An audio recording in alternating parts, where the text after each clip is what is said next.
Ramadan Kareem to everyone. My name is Victor. I work with Al-Futem.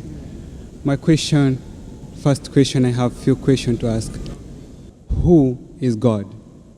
Brother asked the question, who is God?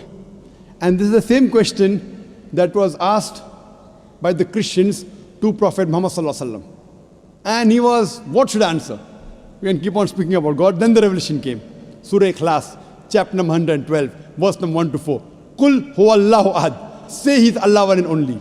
Allahu samad. Allah the absolute and eternal. Lam yalid walam yulad. He begets not, nor is begotten. Walam yakullahu kufuwan ahad. There's nothing like Him. This is a four-line definition of Almighty God given in the Quran. Any candidate you say is Almighty God, if that candidate fits in this four-line definition, we Muslims have got no objection in accepting that candidate as God. The first is Kul huwallahu ahad. Say He's Allah one and only. Number two, Allahu samad. Allah the absolute and eternal.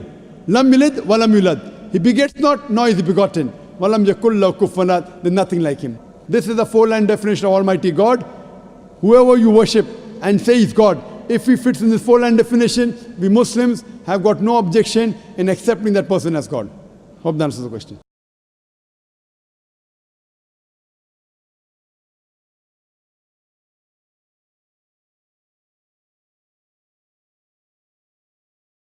Now this is with regards to the practice of Sunnat.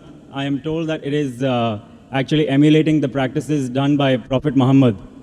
And if we're only supposed to bow down to the formless God, why do we follow practices which are done by a human incarnation, particularly things like growing your hair to a certain length, which may not have a particular significance in terms of benefit?